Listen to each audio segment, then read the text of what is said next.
Hello and welcome to another episode of SlantCast, the official podcast of Slant Books. My name is Gregory Wolfe, and I am Slant's publisher and editor. Thanks for joining us. This evening, we're honored to be hosting the book launch event for Against Certainty by Scott Cairns, published today by Slant. Now, my introductory remarks today are an example of what might be called self-plagiarism, an entirely ethical procedure in my way of thinking. In short, a few years back, I had the privilege of writing the foreword to a book called Slow Pilgrim.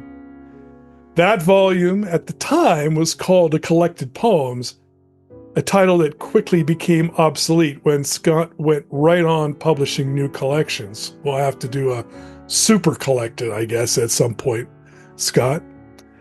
But that moment offered me a chance to share my deep admiration for both Scott's poetry and also, and very importantly, his poetics. Since I'm guessing very few of you have ever encountered that foreword, herewith is a brief excerpt to set up our reading for tonight. I'm going to pick up where I talk a little bit about Scott's understanding of the tension between the head and the heart. Scott Cairns has been on a lifelong pilgrimage in search of a way to live and to create as an artificer of words that unites mind and heart, that achieves a true human wholeness. Like the troubled priest in the poem I cited above, Cairns, as a young poet, finds himself struggling with a life in which thought and feeling are sundered, a condition that, if the numberless accounts in modern literature are to be trusted, he does not suffer alone. To read his poems, essays, and memoirs attentively is to observe a tireless exploration of the sources of the riven soul. Another discovery that the Slow Pilgrim makes is that the forces behind this division include a pair of very strange bedfellows. On the one hand, he wrestles with the legacy of growing up with a powerful religious subculture that splits off the spirit from the letter, reducing faith to didactic legalism. These fellow religionists of his youth loved nothing better than to turn Christianity into a set of moral propositions to be brought down like so many sledgehammers upon the unrighteous. But then the Slow Pilgrim encounters a surprisingly similar problem in the world of mainstream literary culture. There he observes a throng of writers who seem to think that the poet's job is simply to recount a past experience and sprinkle it with insights gleaned along the way. A milder form of didacticism, perhaps, but a secular analog to the sermon nonetheless. Ironically, the fundamentalist and the literary hipster share a tendency to turn language into communication.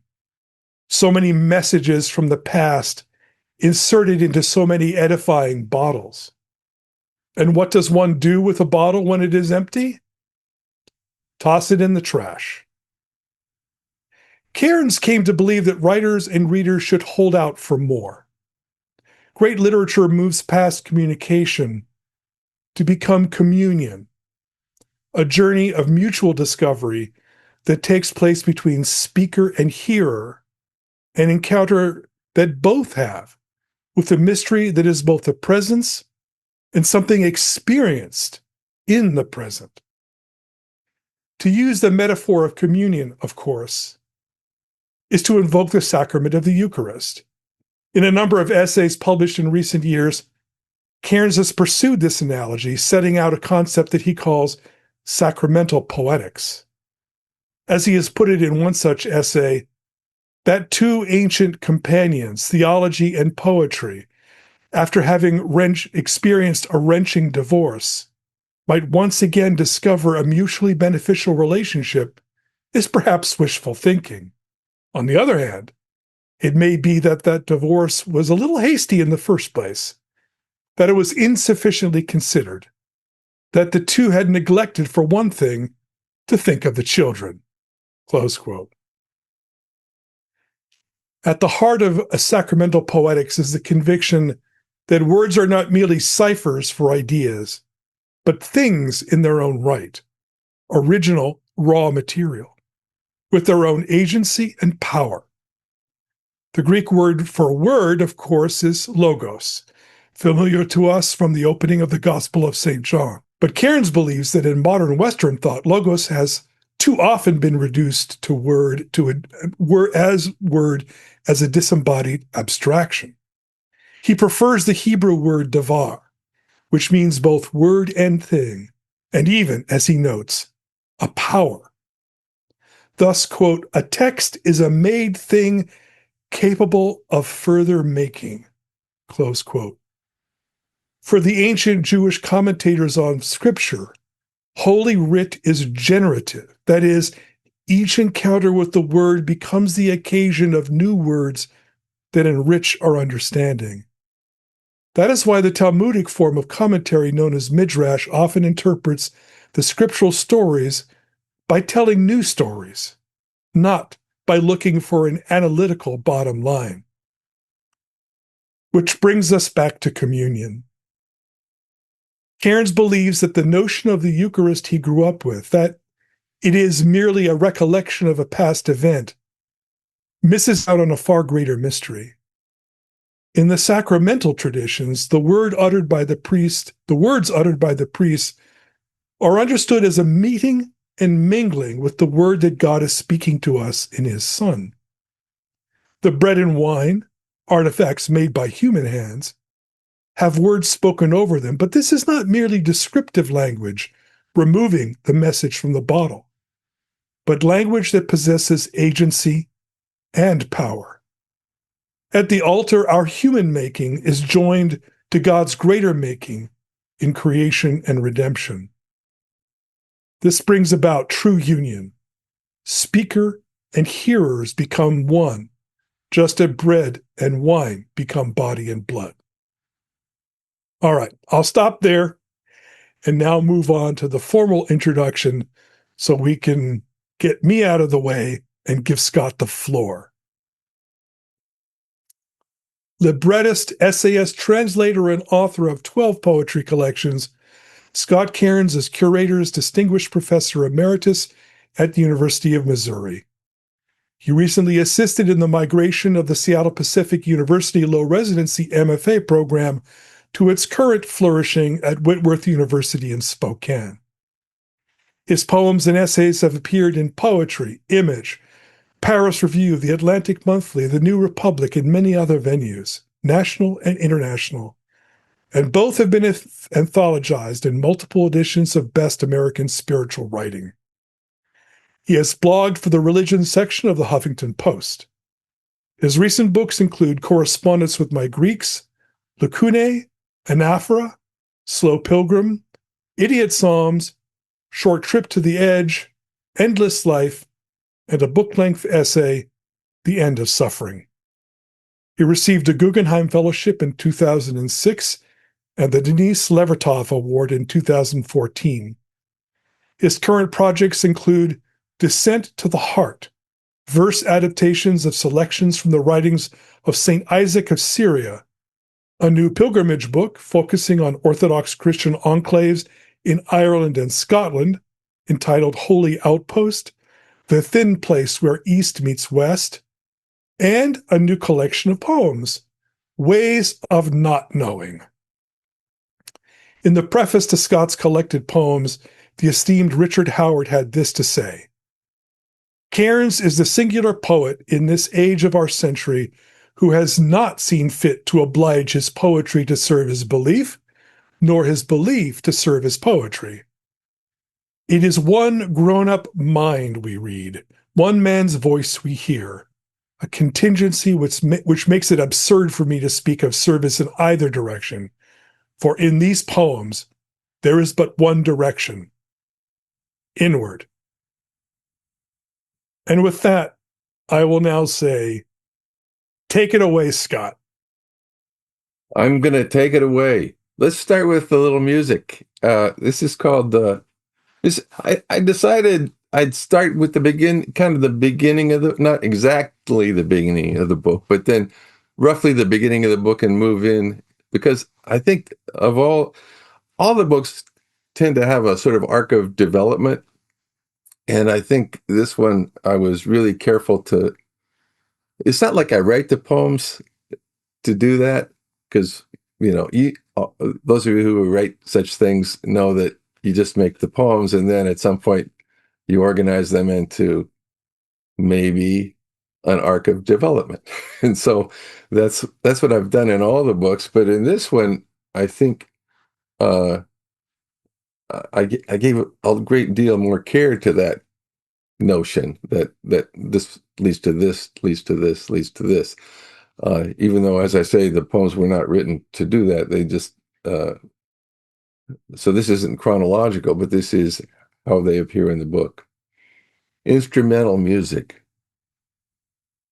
Open and indeterminate, the song begins just as any poem must begin, with but one note placed upon the clear pool of silence.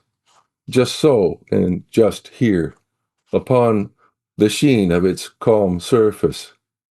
As the poem resists its being pared down to narrow denotations, glib constraints, so the sound of our instrumental music opens a late path.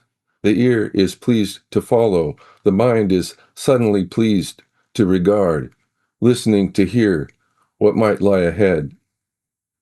One witnesses the passage and then makes a momentary something of this gift, a sudden surprising apprehension. The page, the pool, the cool expanse of all that lay in one such place untroubled, yet reaching beyond the pale, resists any closure of any terms being reduced to meaning made, insists that meaning be made anew, forever provisional. The demands of appearances. Have a look. All appearances insist upon one's making something of them, one's making something new with them, in that broad drama comprising the mind's persistent colloquy, its unceasing yammering, to find in all that it observes a nudge, a compulsion to keep the ball rolling. Cognizant or not of its obdurate retooling of the thick matter at hand, the mind makes ever more than it receives, or the mind colors every apparent scene with its own muddled pigments lifted from its yet roiling discursive palette. And before I do more, Greg encouraged me to do some yammering. We were talking beforehand that I gave my first reading from this book just a couple of weeks ago, and I was chagrined that none of these is very funny, and I'm used to having at least a joke or two stuck in a poem, and these seem to be missing that. So I said that to Greg, and he said, "Well, make it funny between the poems." That's not going to happen probably either, but there's this one called The Lyric Subject. Not I exactly, but surely a familiar confusion of dispositions, yielding with each new breath a voice I recognize as offering considered speech of this, my own lately rummaging mind, quite keen to make accommodation to the discursive circles of which I am comprised, those confections I have witnessed and have become. And I guess a lot of these poems are I think in the making of this book, I was kind of, I guess this isn't unique to this book, but, and not, certainly not unique to me, but I believe a lot of what I was doing was kind of a quiet ars poetica attempt that everything kind of refer, not just the poem to whatever it evokes in the reader, but to some sense of the making itself. And so this is called a mystical poetics, which, by the way, is my new preferred characterization of what I once call sacramental poetics. The etymology of that word sacramental has become less and less satisfying to me. So, a mystical poetics is what this is. The mystic makes his way most modestly, keeping his auspicious glimpses mostly to himself, and even then taking care to honor them as glimpses merely, not to dare believe that his suspicions prove much beyond a gesture pointing toward the bigger picture. The bigger picture expands forever far and farther yet beyond his scope, and still the mystic Shope finds no small pleasure in supposing what yet lies sublimely out beyond each late successive pale the imagination plants. Years back, my nascent mystic impulse proved little but a hunch. I stood on the threshold, the literal threshold of my parents' modest house, gazing of a winter's night upon a profoundly immodest, ice-clear winter sky. I couldn't say just what those dazzling heavens proclaimed, but I did receive the music of their joy. Wakened by their obscure proclamation, I said aloud in answer, I love life. A child's naive sentiment sent out into a cold and dark surround. I recall a subtly registered reciprocal response. From where? Within? Out there? Or both? I might now say that something of a harmonic concurrence filled the night, filled me. Since then, the limen has continued to appear as a thin and permeable membrane for the mind's noetic reach, the heart's voracious wish.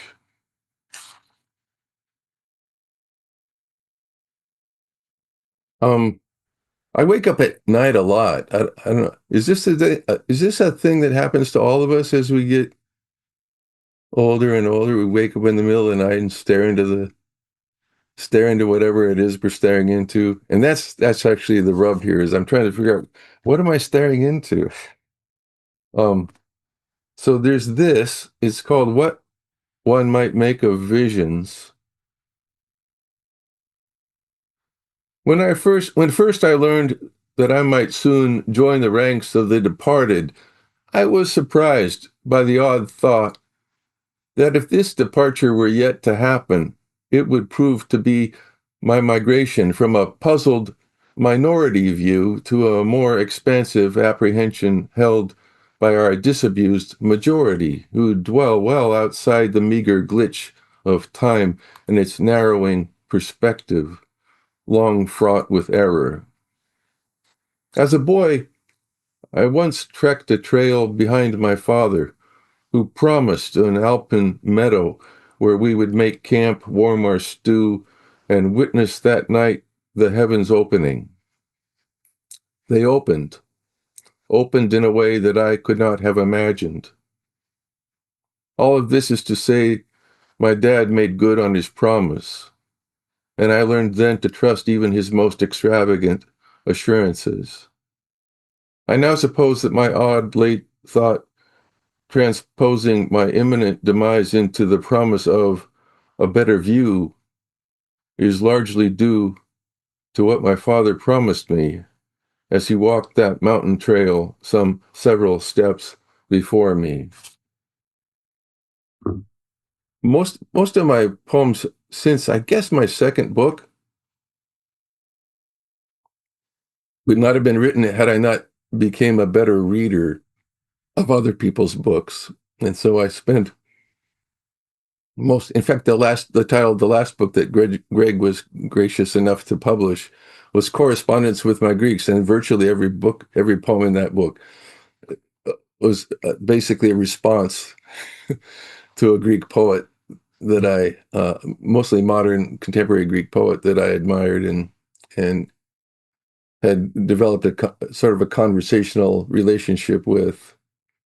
Um, and then Coleridge, of course, has long been one of my one of my correspondents. And this poem came about just about a year ago. Chemo with Coleridge. The port implanted in my chest will serve to deliver directly to my heart the pharmacon my doctor has alleged might just give my malicious blood a nudge in the general direction of its atonement, my repair. May it be blessed. To keep my mind otherwise engaged, I have brought my longtime correspondent, Mr. Coleridge, his collected works. His collected works are working their charms to the degree that hours pass without my dwelling on the manifestly dire straits of those who sit adjacent, receiving their own special mix of remedial poisons. Thank you, dear Mr. Coleridge. So long as I do not dwell overmuch on their gaunt and sallow visages, my own languishing is less likely to drag me to grim self-pity, which seems far too near to death. My poring over these beloved, demanding poems infuses my anxious heart with a balm concocted in concert and correspondence with the terms I hold in hand. As I read, I say the words, each syllable, within my mind, my very noose. I say the words there, listening, that I might revive their symphony within me, that from this ice I might yet build a dome.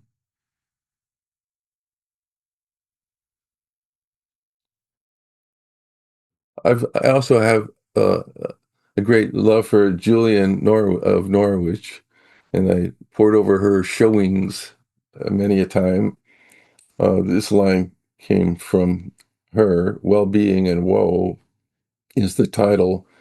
It has a little epigraph. You all know about epigraphs, yes? It's what poets do when they're too lazy to actually wrestle that stuff into the poem. You just set it up there as a sort of stage direction. This is from Julian. He did not say, "You shall not be tormented, you shall not be troubled, you shall not be grieved," but he said, "You shall not be overcome." That all shall be well, I have no doubt. Still, those meanest moments of the interim, the meantime, demand interrogation. Those meanest moments oblige our poring over the terms expressed by certain peers whose faith has apparently become more a matter of negotiation or something like they're purchasing insurance against their ever suffering. Such terms aver a silly supposition that those suffering must have erred, must have sinned, and so have earned a measure of karmic pain or retribution or personal comeuppance.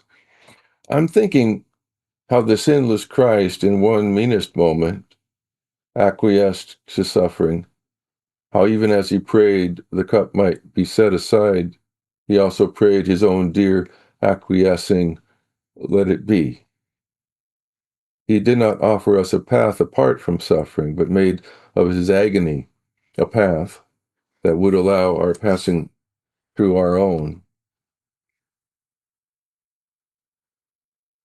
Another longtime correspondent of mine is Elizabeth Bishop. Every student, I think some of my students are in that crew out there.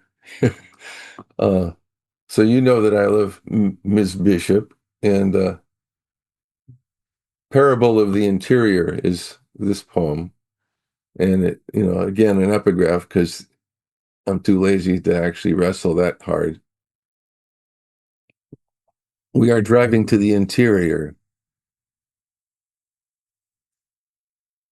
Every descent is difficult, but this late chastening trek, my puzzled mind now dipping into an alleged cove biting just here at the pulsing base of my throat, proves far too much for me to undertake on my own. I've made this journey 2 times prior, but those visits were brief, too brief, and they had come about without my so much as thinking I might thus descend. No, each of those dear descents happened just as I pored over some words I shaped without speaking them. On the holy mountain once, the gentle Father Palamas paused mid-prayer to raise his stole from my bowed head, to meet my eyes and say, "It is not you who prays. When you descend into your heart, you'll find him there already praying." I had no idea then what he meant, but loved the notion that my heart contained an interior more spacious than its grip. Generally speaking, implicative lacunae, discrete bowers opening to reveal yet a glimpse of endlessness, are my longtime jam. Descent, ascent, who would dare say? The interior noetic cove ever opens to uncharted seas, forever. Still, of late, my several earnest questions of travel have dwindled to but one. And am I able to set out?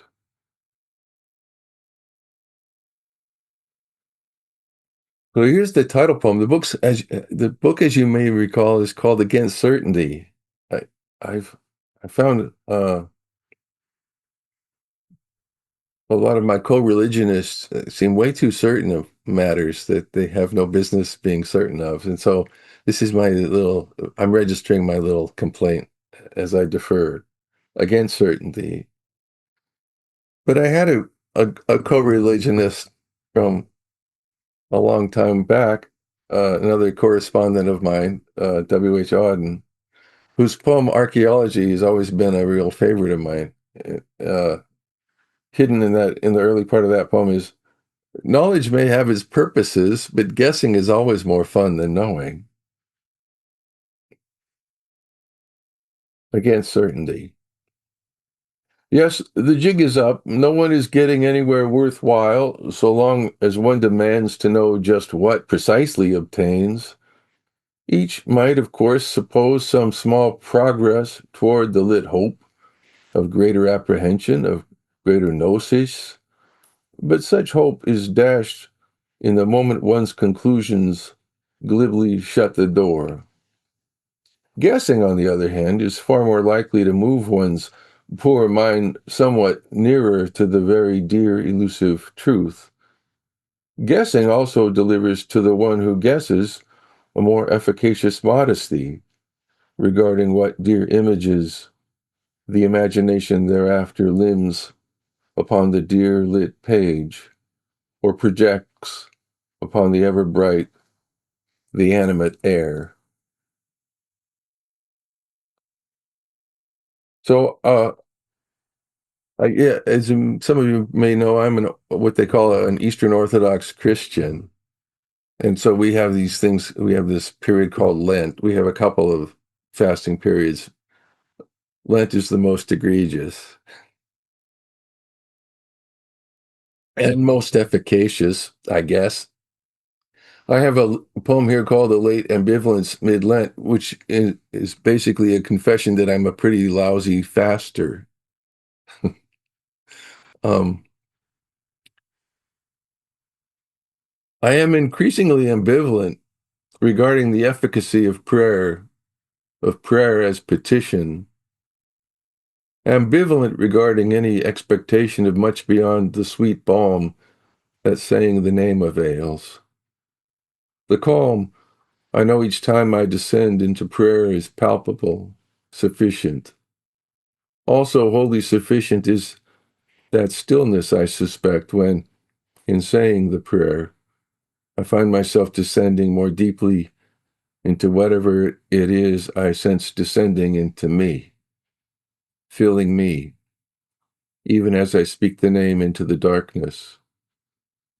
I am becoming just the same, aware that none of those things for which I ever asked, over a lifetime of what was relatively earnest prayer, have altered fraught appearances one whit.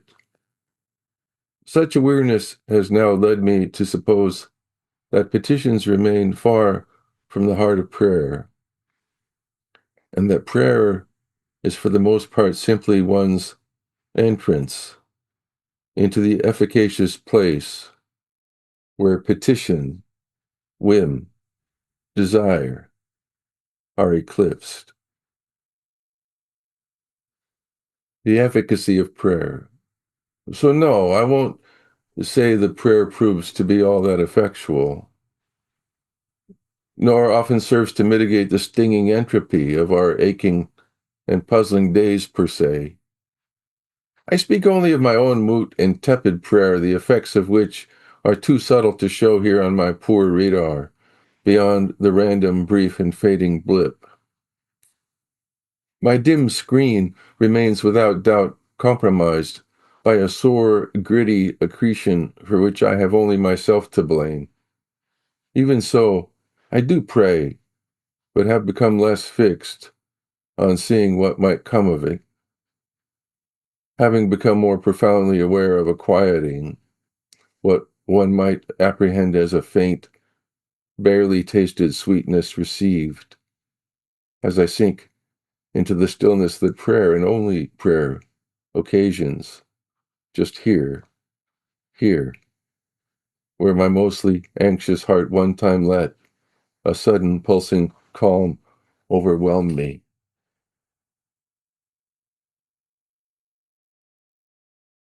So I have a book called Idiot Psalms, and turns out the idiot's still writing psalms, because here's one called Another Idiot Psalm that wasn't in that book.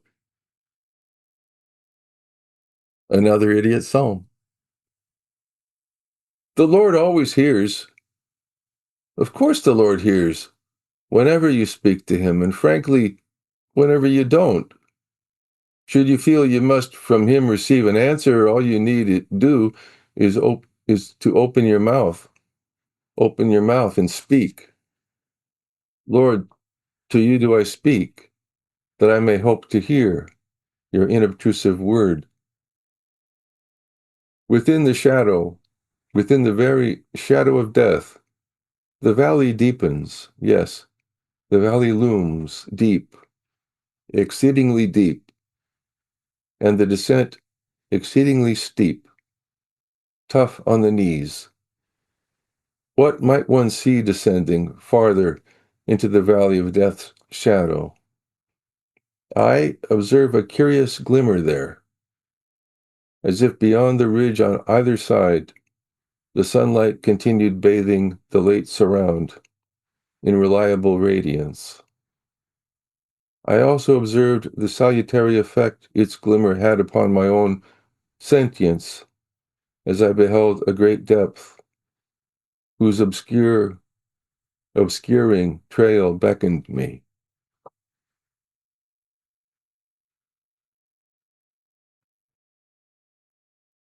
And then I keep corresponding with the Greeks too, even though this that was the last book. This one's uh, uh, after Jenny, which is spelled fun in a curious way in Greek.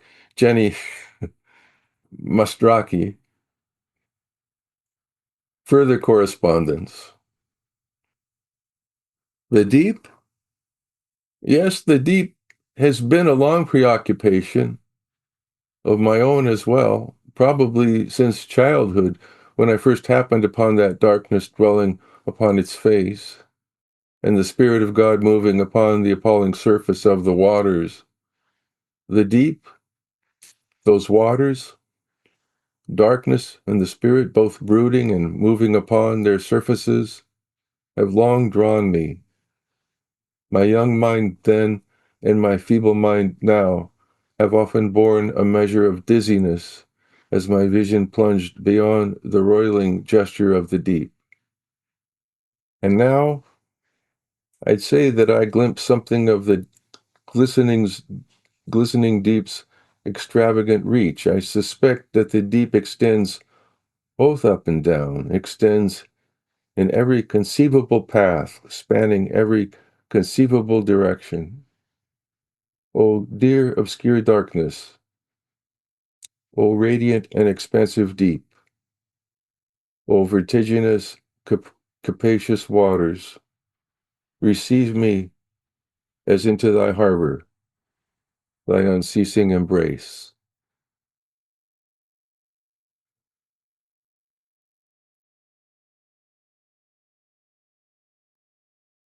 Here's one that's more cheerful. I think we're on our sixth and seventh Labradors. Are you thinking of getting a dog? Show of hands, anyone thinking of getting a dog? Oh, one? Well, I I absolutely recommend the Labrador. Fine dog. Uh, we lost a couple about 2 years ago now, and thought enough is enough. We're not going to break our hearts like that again. Well, guess what? This one's a poem called A Question. It's for Marcia Vanderlip, who is my wife, by the way, Marcia Vanderlip. She's downstairs, ignoring as usual my reading. I asked her the other day if she's read my books, and she said, I've read some of them. And I think what she meant is I read in some of them. In any case, a question for Marcia Vanderlip. Were we unwise here in the midst of our respective dotages to adopt these, our sixth and seventh Labradors? Most days I would answer no. Our lives together have been blessed for 30 plus years with one or two or three sweet Labradors sharing our bed at night, cheering our luminous days. When our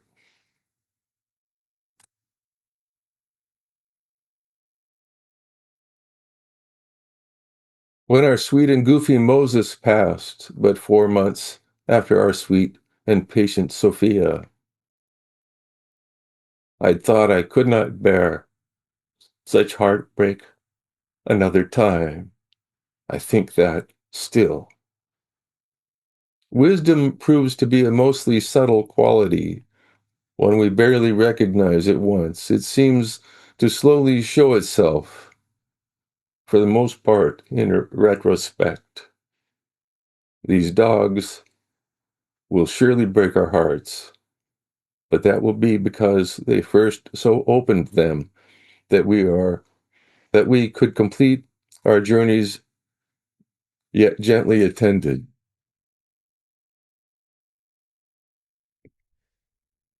One more dog poem. I'll try not to tear up on this one. Impractical Beauty. Of a common winter afternoon, wet and gray, along what we have come to call our Salish Sea, I am languishing on a comfy couch with my dear silver Labrador Zoe, whose fur must be the softest fur my hand has ever touched. Her ear must be the softest ear. And at its corner here, a most unnecessary and most beautiful fold of, yes, the softest fur. Superfluities as these puzzle the mind and make all the more full the already overgushing heart. Gifts as these prove inexplicable consolation to me, as I fail naming the gifts of this our Salish sea. Remind me. Over the eastern ridge, over the yet white peaks adjacent to our immodest Tacoma, dawn's first amber laves the sky, reminding our habitual darkness of an approaching light. I would be thus reminded, would welcome having my mind restored to my drowsy constituents. Yes, above that far ridge the sky receives the dawn's amber arms, and for now I am pleased to be somewhat restored, reminded. Is that enough for now, Greg? I've lost track of time. I don't want to bore my beloveds who have come.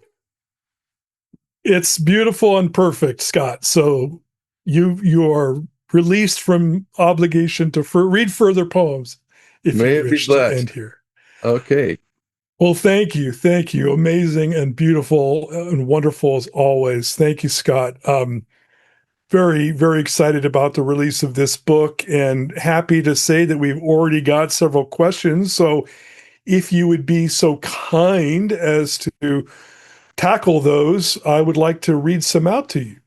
Lay some Q on me and I'll lay some A on you. All right. Love it. Okay. So Hannah asks, Scott, would you say that the ear of your poetry resides within the heart or more aptly, the noose?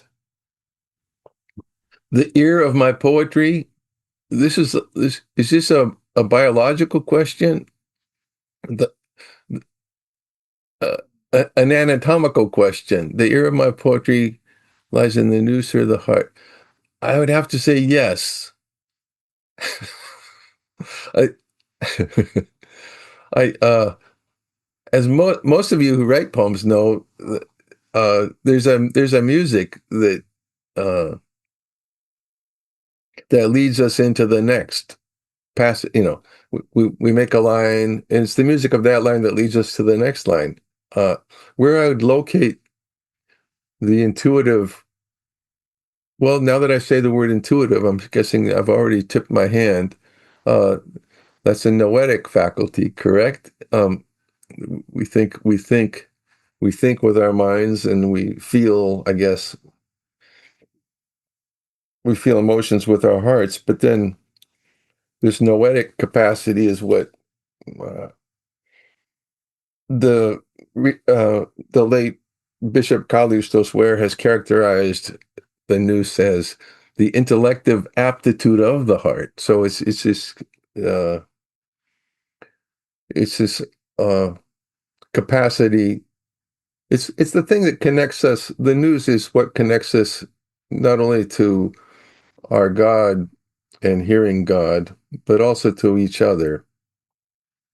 So what we have to do to have more satisfactory lives and more pleasing lives, I guess, is to scour the news so that it's more capable of that intuitive apprehension of the nearness of the God and of the near and the absolute nearness of our fellows, our brothers and sisters. So yeah, that that's not probably the answer that satisfies Hannah. Hannah will have to tell us if that's satisfactory or if I get a C on that and then have to revise. Well, And while she's thinking I about that. got a C in anything, I should mention. So David asks Scott, would you regard poetry as a type of prayer or are they related in some way? That's another. Well, you guys are really nailing me. I used to really resist the conflation of poetry and prayer, and uh, that's when I was a young man who thought that I knew more than I knew. And now I think that uh, developing a habit, a rule of prayer has really assisted my developing uh, a practice of poetry. And I think that like any practice, these are things that one works at and leans into, and they end up being reciprocally beneficial. Uh, I have a hard time distinguishing at this point in my life between, well, I can distinguish between other people's poetry and prayer, but I have a hard time distinguishing between, say, my poetry and my prayer because they seem to be uh, concurrent utterances. Beautiful. Okay, David. Jesse asks, do you have any advice for Orthodox poets in the Western world? How to find a balance between our different traditions? Spend as much time as you can in the Mediterranean, literally the sea, in the Aegean. Swim all you can. No, I'm sorry. I'm being facetious. That's a really good question. I think the sort of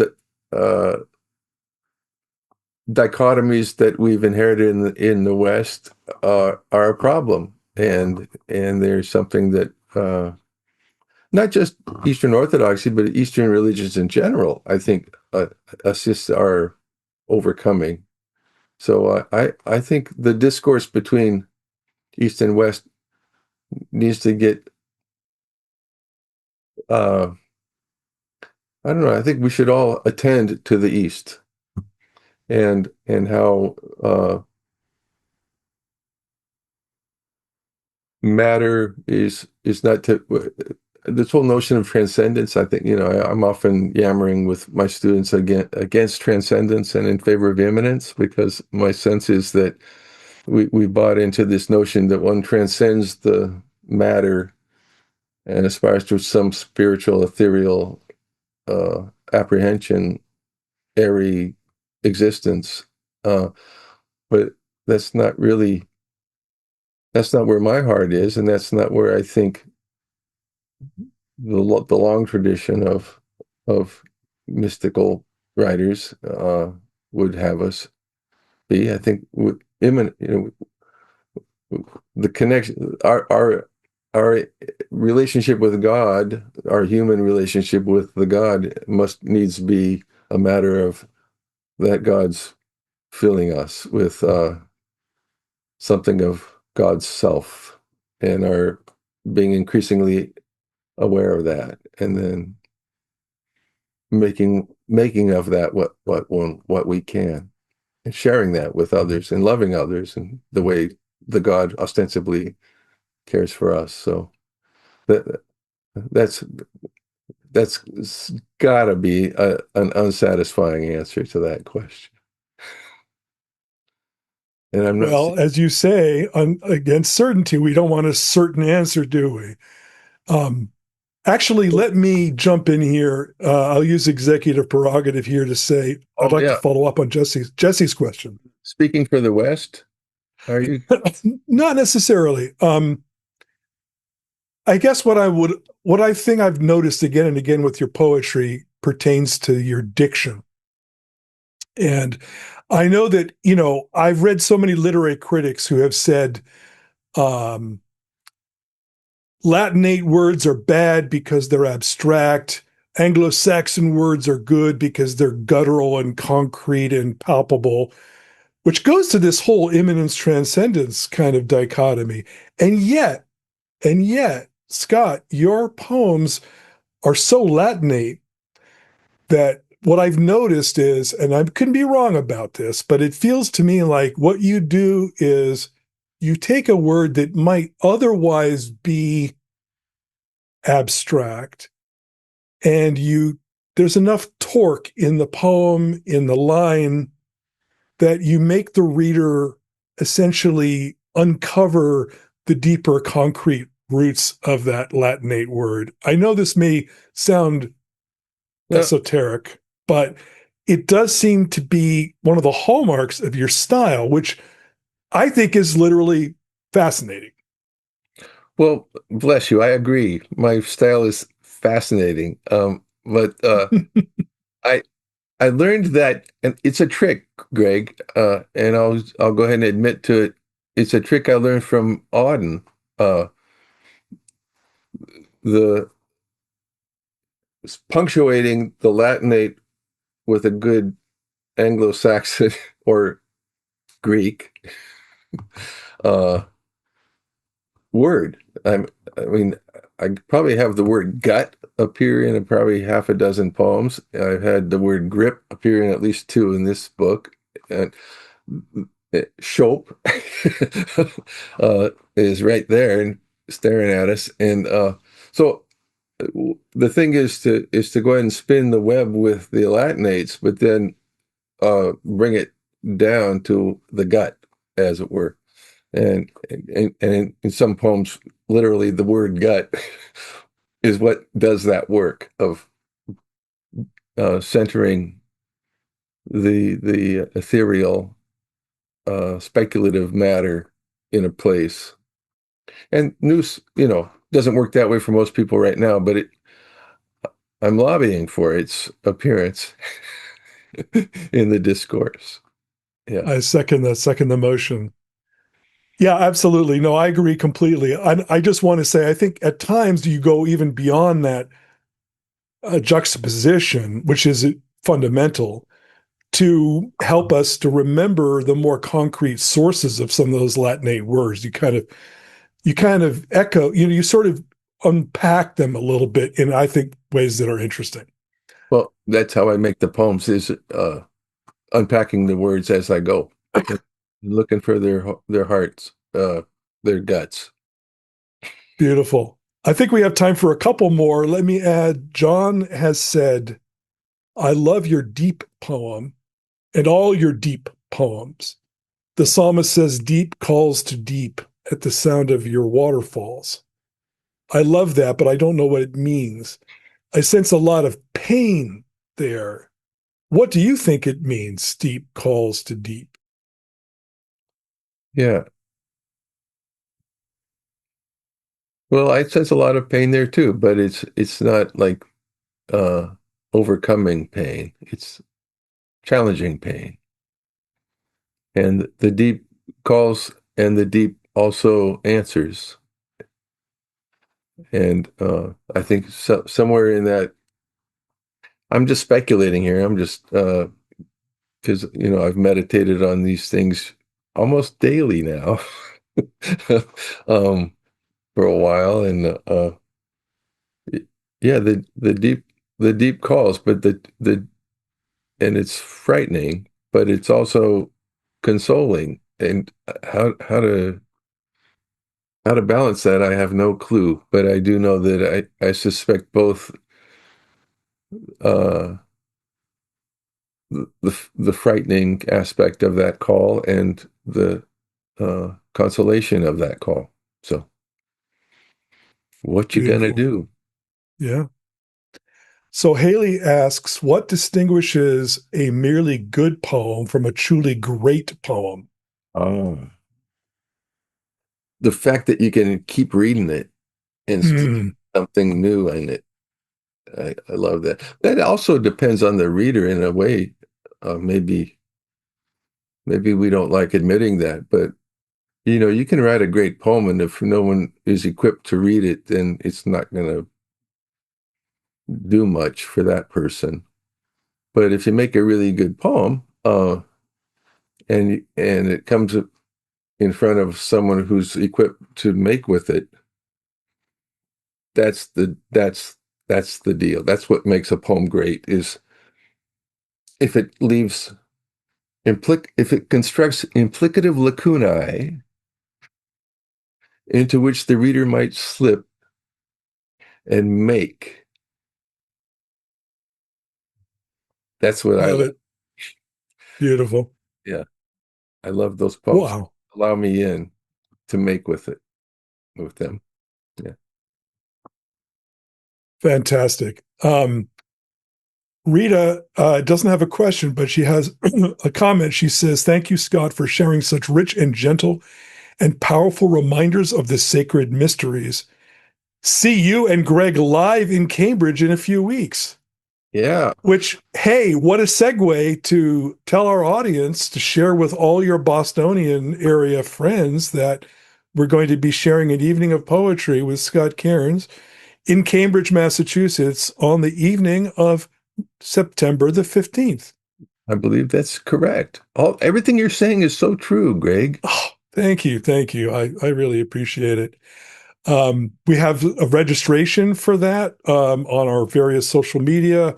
So keep an eye out, and if you are able to come, great. If you got friends you care about, you will of course share this and urge them to attend as well. Scott, thank you so much. This hour has just absolutely flown by. I'm going to say something nearly identical to what I said last month to Paul Mariani, another one of our beloveds. To have traveled together with you as a fellow slow pilgrim for more than 30 years has been one of the great privileges of my life, old friend. The pieces. So thank you. And as you say, and as I will say of your new book, may it be blessed. Thank you. Thank you, everyone, for coming tonight. If you'll bear with me for just a few final announcements, I would appreciate your sticking around. Against Certainty is available for purchase in cloth-bound paperback and ebook editions through all major online retailers and directly from Slant. If you go to the book's webpage at slantbooks.org, you can find all of these purchase links, and I will also drop one in the chat. Our next live launch will take place on September 22nd, when Samuel Ligon will read from his new novel, Miller Cain, A True and Exact History. Professional liar Miller Cain is making a killing traveling around the country, running therapy groups for survivors of mass shootings. And business is booming. But just as his latest con is unfolding, he's interrupted by a call from Lizzie, the woman he loves. It seems Lizzie's in jail for shooting and wounding Connor, an abusive former lover, who wants custody of Lizzie's 8-year-old daughter, Carlene. Lizzie is adamant Miller must keep Carlene from Connor, taking her on the road with him in his battered old motorhome. Meanwhile, Miller's former life as a history teacher and scholar catches up with him when his New York editor persuades him to contribute to a forthcoming history book. Miller takes Carlene to historical sites in the American West, from the Whitman Massacre site to the home of Laura Ingalls Wilder, and begins writing his textbook entries.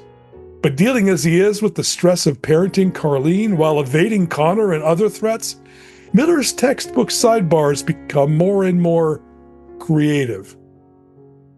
As the two drive toward their inescapable destiny, Miller the liar struggles to say something true that he can bequeath to this child he's grown to love. Miller Cain, A True and Exact History is set in our tumultuous present, swimming in violence and fraud. But it's also about how we care for each other, even save each other, with a narrative drive and sense of humor in the tradition of other American road novels, from The Adventures of Huckleberry Finn to The Sisters Brothers. Painfully true and painfully funny, Miller Cain will take its place alongside such classics as True Grit and Paper Moon. Now, don't forget to subscribe to SlantCast through all the major podcast outlets, including Spotify, Apple, Audible, and many others. A video version is also available on our YouTube channel. Finally, remember to tell all the truth, but tell it slant. Thanks again, and see you next time.